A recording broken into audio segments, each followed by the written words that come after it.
Hey everybody, welcome to Faith, Flow, and Familia. So in this episode, we are going to talk about our childhood stories. I think, I don't know, I grew up in LA, Highland Park, which is like Pasadena, LA, California, I grew up there, and then around the age of 13, we moved to El Salvador for a couple months, and then we moved back to LA. So, it was, crazy stuff. And you? Yeah, I was born in California. We kind of grew up like in Pasadena, LA, Burbank. Which is crazy. Yeah. We were so close, we were so yet close. so far. And when I was maybe like 5, I think we all moved to Tijuana. So I lived in Tijuana for maybe 8 years. So I grew up in Mexico. I grew up in Tijuana. And then years later, like when I was like 12, we ended up moving here to Minnesota. We was something that we spoke about this in the first episode, we mentioned that. But yeah, it's crazy how, we grew up in different countries, but then we ended up back here again. I know. That's just so crazy. And, if you had time to look at our first episode, we talked a little bit about everything. But I think this episode, we're going to focus on our childhood because I think we both have kids. And so how different it's been now that we have children. Yeah. And when you think back of like how our childhood was, we're like, do we want our kids to live that same life, or did we do did we do something different, or what we did different? Because I grew up in Tijuana, and you can say I grew up poor. My parents worked in San Isidro, so it was just crossing the border. They worked right there, Chula Vista, I think it was, and they worked at fast food restaurants, but we used to live in Tijuana, in Mexico.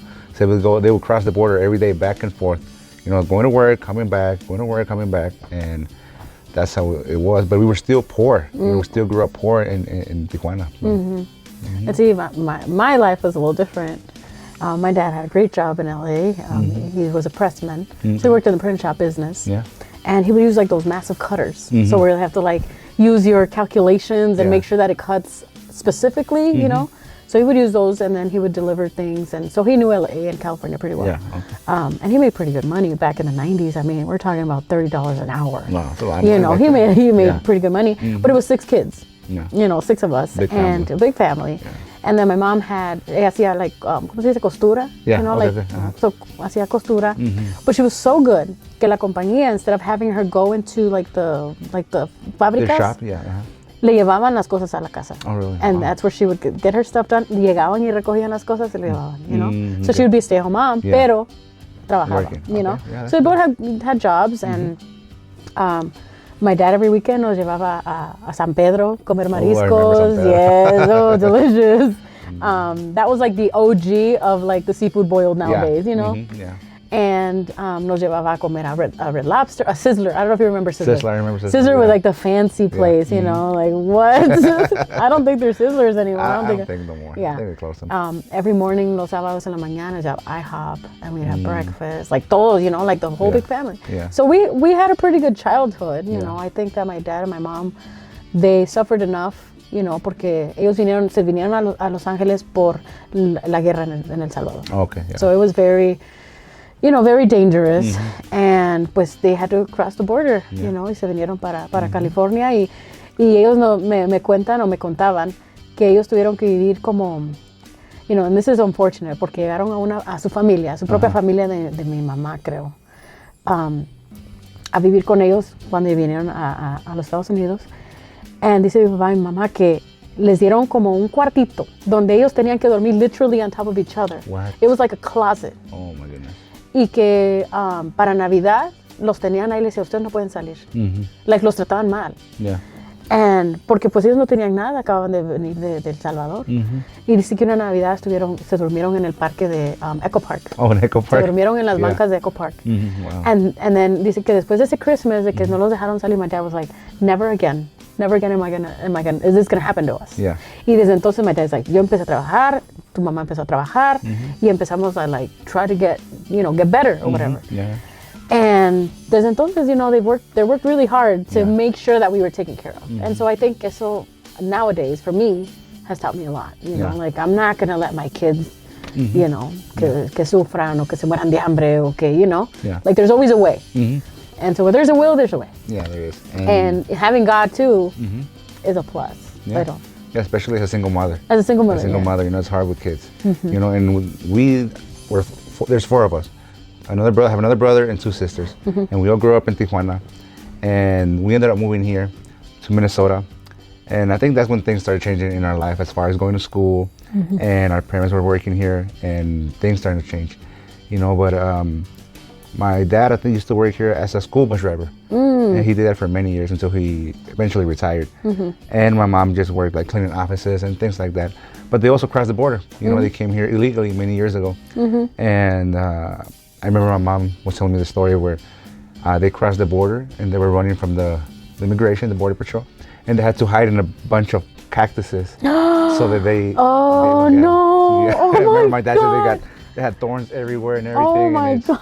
And it's crazy because sometimes we don't appreciate their struggle that they did for us to be better, their children. Yeah. But now we go through different type of struggles to make sure our children don't have to go through they what don't go through all that stuff that our parents went through. Yeah. And I think that's part of things that motivate us to make sure that our kids have at least things that they need for their daily life and try to become better themselves. Yeah. Cuando nosotros nos vimos aquí a Minnesota, mi dad lo que dijo fue, qué bueno que me vine a Minnesota porque entonces yo sabía que mis hijos no se iban a hacer cholos. I have an old cholo sitting right next to me. Ex-gang member. Ex-gang member. You know, my dad was like, no, yo no quiero que mis hijos sean cholos, yo quiero que ellos estudien, que tengan un buen trabajo, you know, que sean lo mejor en lo que tengan que hacer y para mejorar y todo. You know, and en California teníamos una tienda que era como like a gift shop. You know, we were great. Yeah. Pero nos venimos acá por ayudar a una iglesia. Nos venimos porque pues eran unos amigos de mi papá que vinieron para acá, que ya conocíamos por muchos años y necesitaban ayuda. So mi dad's like, bueno, you know, vamos a ayudarles y ya nos venimos para acá. Yeah. But that was the only reason why we moved here. Yeah. You know, pero mi dad was like, yo creo que si nos hubiéramos quedado allá, ustedes hubieran sido cholos. Y yo, oh, no. That's crazy. And we ended up moving here, and we ended up being cholos. Me and my brother, my older sisters were starting to get into that too, and it was just a crazy story. You were the person my mom warned me about. Aquí andamos. But I ended up going to jail, you know, because of gang-related stuff. I got in police chases. Okay, how old were you when you first went to jail? I was about 16. Oh my gosh. I was 16 the first time I went to jail. And I went to jail a few times right after that until I became 18. The time that I got in the most trouble was when I had just turned 18. My oldest daughter was just born, and they were trying to give me 10 years. And I'm like, I'm screwed. 10 years, I'm going to jail for life. It was horrible. It was a difficult decision because I felt like my parents were not there to guide me in the right path. Yeah. You know, because they ended up divorcing and doing their own lives or whatever. And that's why I feel that now, even though I went through all my issues, my divorce and all that, I am still there trying to make sure that my kids are taken care of. Right, yeah. You know, and going to church, bringing them to church, you know. Yeah. So, it's crazy stories. Yeah. The first time I went to jail, I was 8, but to visit my uncle. That's when I visited my uncle. And when was the second time? The second time I went to visit my uncle. I had 2 uncles that went to jail. Yeah. Oh, man. Yeah, they were in California. We had to take a bus. Really? We had to take a bus to the, like where the prison was. Like it took you to like this path. What? To get there. Yeah. I remember getting on the bus. That's the only time I went to jail. Well, that's good. I mean, at least you didn't go through all that. Yeah. You know, it's just. Yeah. No, when I was little, like, mi papá me enseñaba movies, you know, the gangs. You know how crazy our parents were. You know, like Mi Vida Loca, you know, Blood In, Blood Out. And those are not Christian movies. Don't watch them. Don't watch them. Don't watch them. I don't know why don't my dad. To her. No, don't listen to them. Sorry. But miraba esos movies y me daba como like, ugh. Like, I don't understand how people could live that life, you know? And you know, that's crazy because I used to watch them and I wanted to be that person. Oh my gosh. I'm like, yo, I want to be that when I grow up. I want to be those gangsters. I want to have that respect. I want to do this, that. But at the end of the day, you're fighting for nothing, you know? Yeah. It really means nothing. You're fighting for what, a street? That you're eventually going to die and the street's going to stay there? Yeah. No one's going to keep it, you know? Yeah. And... Yeah, but, you know, it's just, I don't know. When I was little, I was just like, I don't like that life. Yeah. You know, I think that now, and my kids knew that, you know. Now that they're older, I'm just like, you know, yo quiero que mis hijos igual, like, tengan un buen trabajo, tengan una buena carrera, you know, they, you know. Obviously, every parent wants their kids to make money, you know, Yeah, que no estén be ahí, successful que in no life, to sean, be better you know, than us. Yes, que, you know, porque unfortunately, that's what you need. You need money. Yeah. And so, quieres que tu hijo sea, you know, tu hija, you know, be successful in their life. Yeah, and sometimes I think about it, you know, and it's sad porque it's like we're raising our kids and we're teaching them all these things, making sure that they're good so that they can grow up and leave us. Yeah. Leave us behind, Yeah. you know, and make their own lives. They're like, peace out, Dad. Yeah, thank you. Thanks. Thanks. Yeah, but I mean, that's our job as parents. You know, try to guide them, try to teach them the right path, and when they turn 18 or become adults, whatever, you know, they're gonna make their own decisions, their own mistakes. Yeah, and I think children nowadays, and I'm not judging, I'm just saying, but I think kids nowadays don't understand the struggles that our parents had and the struggles we had. Because yo me recuerdo que yo llegaba de la escuela and it was like, mija, léeme esto, ¿qué dice? Y ahí estoy yo leyendo el bill de la luz o estoy leyendo la carta que le llegó de no sé qué, you know? And you're trying to translate this and you're like, how do you explain it? And I feel like nowadays they don't understand that because they don't know the struggle because we also struggle. Yeah. We were nos ponían tanta, like, no carga, pero responsibility. And, you know, like, even with my oldest daughter, I feel like I put so much responsibility over her because I'm a single parent, you know? And so when I was growing up, I feel like my parents put a lot of responsibility over me with my sisters and my brothers, you know? Que mis brothers siendo old, I still, like, agarraba el cinto y les daba si no escuchaban, you know? Yeah, but I think that's usually happens to the oldest child. Because the same with me. You know, it was a lot of responsibility for my daughter. You know, my oldest daughter también, she was taking care of the kids. I was working, her mom was working. Y ella quedaba cuidando a los niños, you know, or we had someone helping out. But most of the time it was her feeding them, changing al más chiquito, you know, my youngest son. And they feel that they're the ones that are the parent, you know, in that time. And sometimes it's hard because we really have no choice. Yeah. You know, sometimes we just have to do what we have to do to feed our children. You know? Yeah, I think it's a big responsibility, you know. Yeah. I think that nowadays is just different. Yeah. Kids are not made the same anymore. No, they're not anymore. iPad kids, cell phone kids, they Google, they chat GPT everything. Yeah. Before, no, I used to have a dictionary, like the whole dictionarios. I remember that. Do you remember like the encyclopedias? Yeah, I remember the encyclopedia. Oh my God, we had like this whole wall. I remember it was mandatory to bring one to school. Yeah. We used to bring one to school in Mexico, a big old encyclopedia. No way. We had a manual. But yes, we had those. ¿Qué más teníamos? Teníamos un montón de libros, like the thick ones. And eran encyclopedias y los otros no me recuerdo qué eran, but you know, we had to, if we wanted to search for a subject about the world or about, you know, like history, we'd had to look in those encyclopedias. We couldn't Google it. There was nothing and to also Google. Easy for kids, like if they're doing math, they just go like on their watch, boom, boom, boom, on their cell phone. Back in the day, it was, when we grew up in Mexico, it was just hard to get a little calculator. Oh my God. You know, a $2 calculator. Yes, it was hard true. over there. You know what? When I was 13, we moved to El Salvador, and my parents decided to put me in school. I went to school in El Salvador, okay? And I remember that, you know how division, when you put the number and you have the little house, and then you have the other number and you go down. Yeah. In El Salvador, they would go up. What? And I could never understand it. But I was in school, and I was in 7th grade here. When I went to El Salvador, they put me in 9th grade. Oh. So they bumped me up, And I was like, okay, I'm too smart. Sure. And me recuerdo que mi sister Amber, she was like in kindergarten, and she comes and she knocks at the little door, and she goes, Nancy. She's like, the teacher just hit me. So, you know, in El Salvador, te daban en la mano con el ruler. Yeah. And I was so mad. I went over there. I'm like, you're not supposed to be hitting my sister.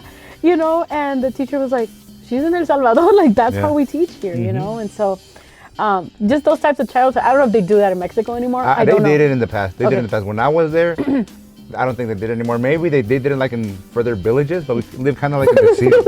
or poorer areas that are more poor. I don't know. But where we live, they didn't do it. You know, I'm sure they did it in the past.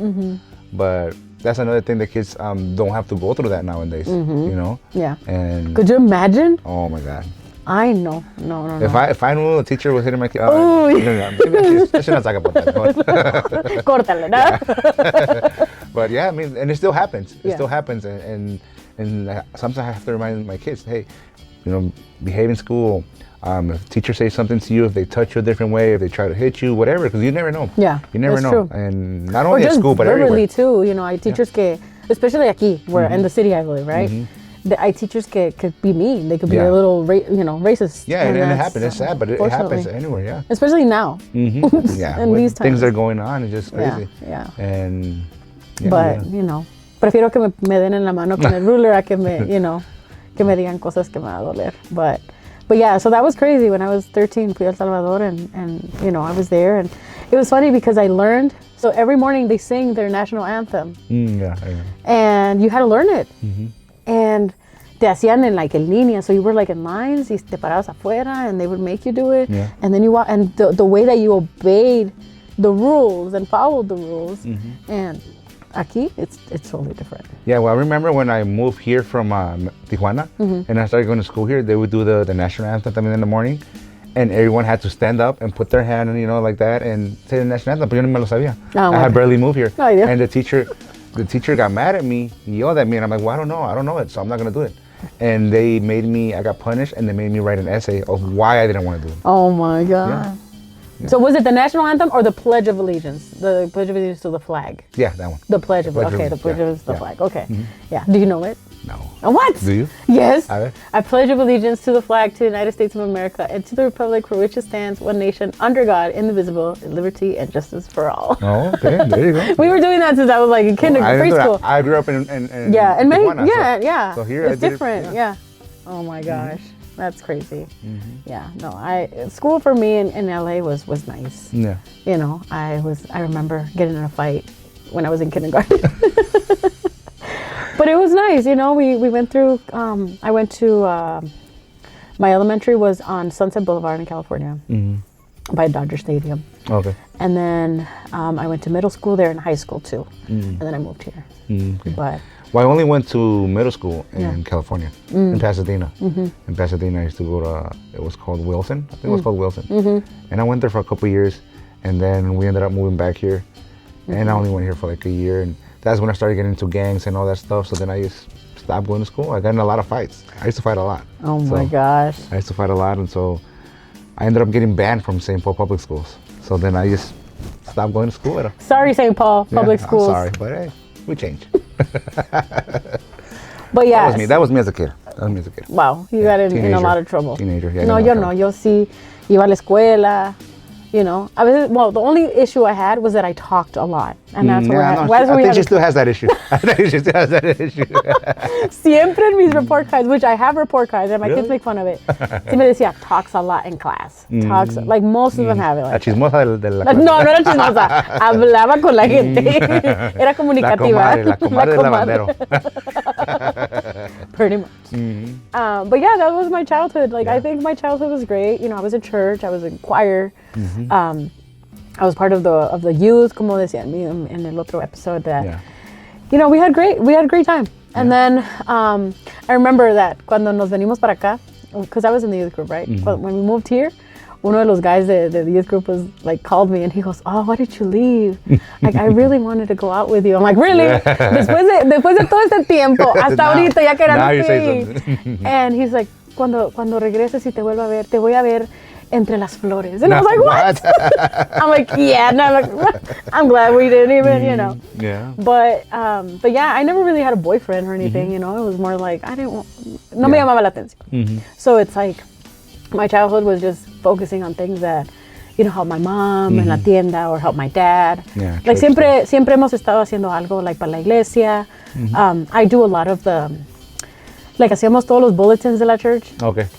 Since I was little, my dad had a print shop. Okay. So we had a personal print shop, a family business. And hacíamos los flyers, hacíamos todo eso. So since I was little, I've been involved in todo eso. Yeah. I started working with this program because I'm a print shop. I don't think they use it anymore.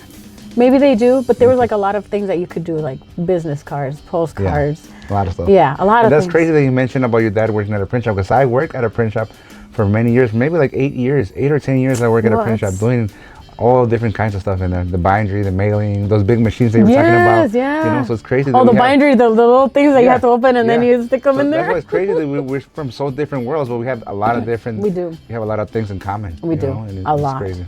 A lot. Too much. But yeah, so we did a lot of that, you know, I did a lot of that, and it was great. I no me quejo de lo que, you know, lo que vivimos. Yeah. In 94, 93 creo que fue el big earthquake in California. Yeah, it's big. Was it 92, 93? I don't remember actually. Somewhere in 92, 93, 94.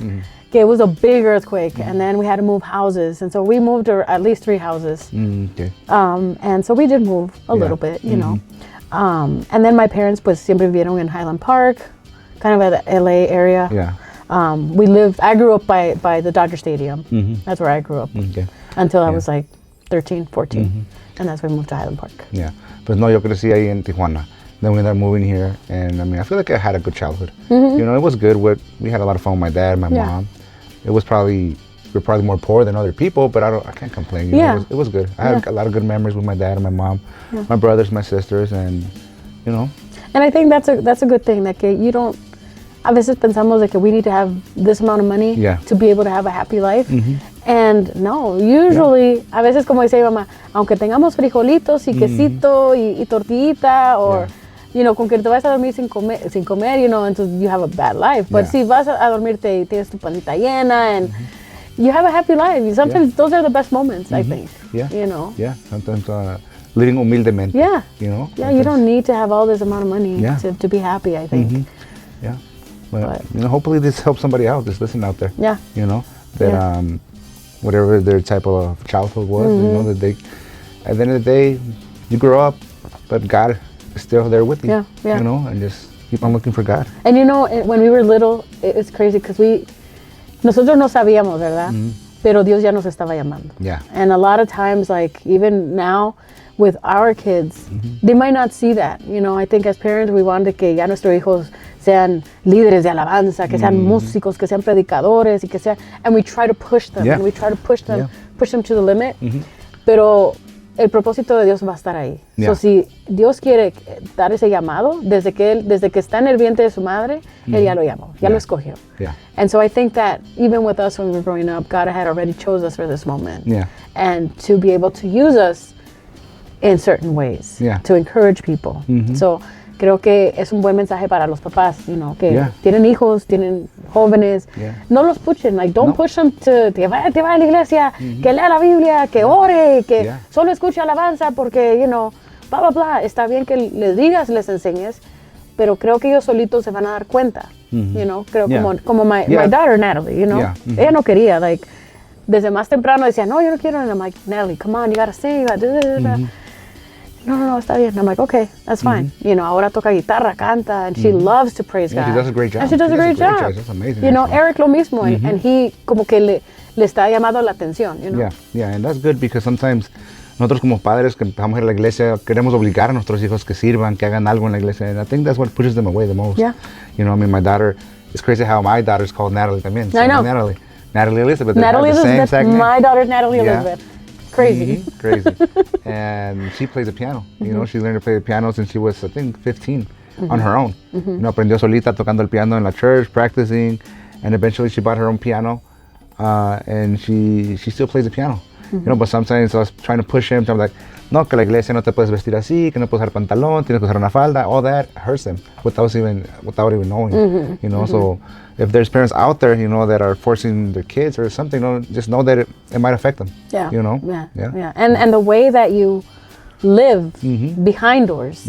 Affects them too. I mean, porque, you know, podemos llegar a la iglesia y saltar y pensar que nos estamos transformando or whatever, you know, o que sentimos algo y estamos hablando en lengua and this and that, pero llegamos a la casa y somos totalmente diferentes. Our kids lo ven. Yeah, they see that, se dan cuenta, and it's hard on them porque pues, you know, they see my dad está orando en la iglesia, está hablando de Dios, this and that, pero aquí viene y nos regaña, nos dice malas palabras, los golpean, porque hay historias así donde he escuchado, sabido de pastores o gente, digamos que son gente muy religiosa que maltratan más a sus familias, you know, and it's sad, but it happens. Yeah, it does, and so, you know, just know that if you're the joven, that maybe your parent is pushing you, you know, it's tough, it's tough porque creo que as a young person, a veces you don't have a voice because you feel like your parents don't want to hear you. And, you know, and I know that sometimes they don't want to listen to like what they have to say about the Bible. They're like, todo eso es mentira, you know.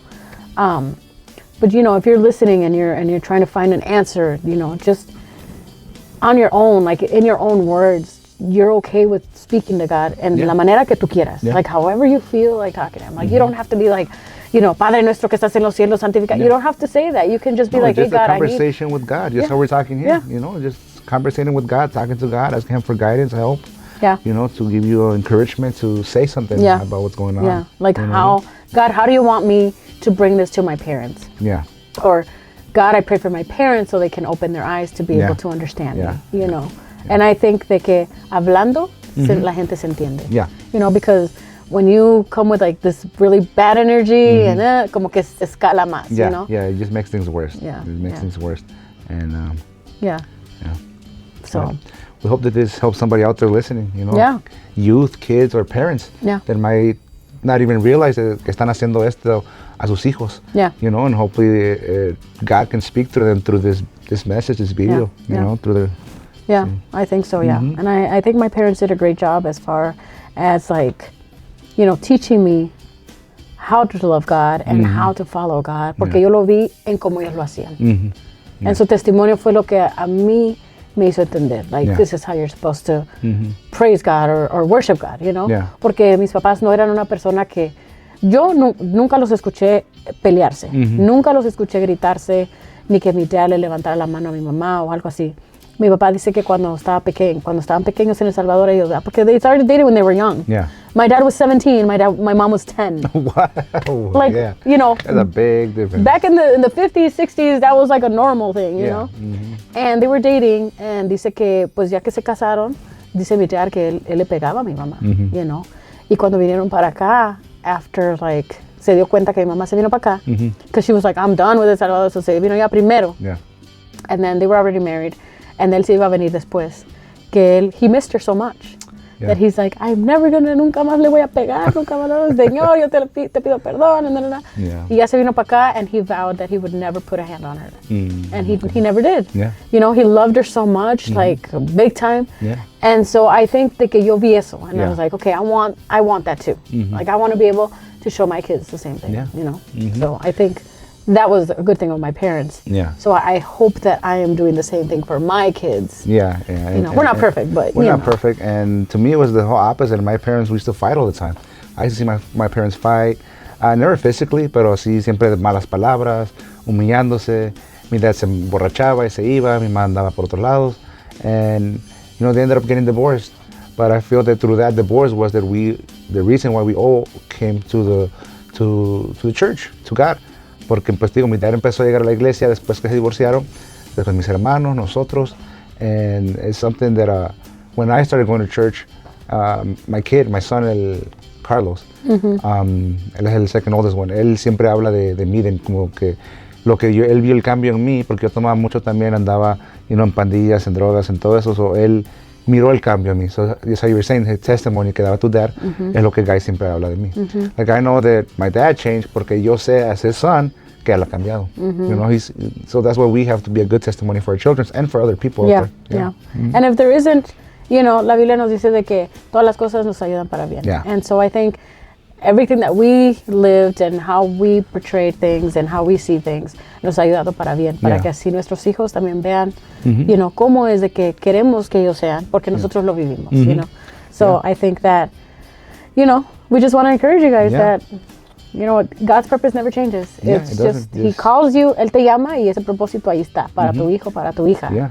Inclusive de adultos, because sometimes vamos en el camino que Dios nos ha puesto, pero then we'll go a different way, and then we end up coming back to the same purpose, same plan. And it's like Abraham, Abraham was old when he had his son, so it doesn't matter the age that you are. It really doesn't matter. Yeah. Como vemos, Abraham está viejito y tuvo un bebé, and it's like, what? Sí, pues we're not sure who's going to be listening to this podcast, who's going to be watching it. Could be some teenagers or señores, but God's always there. There's always a chance for you to turn your life back to God. Yeah, it's true. And God will answer your prayers, and God will do what He needs to do and fulfill His purpose at whatever age. Yeah. And So I think this is our second episode. It that we're is. recording, and I hope it's interesting and useful for other people. You know, and like we said, we'll continue on the next episode. Yeah. You know, episode 3. Talking about our families and our kids. Stories.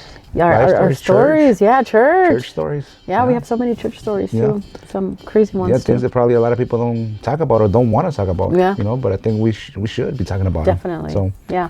Yeah. But anyways, if you really enjoy this, like and subscribe. Yeah, share, comment. Share it, follow us. Yeah. Tell us what you're feeling. Yeah. Any any topics that they want us to talk about. Yeah. You know, send a message, comment. Yeah. You know, we're from LA. Yeah. From Mexico, El Salvador.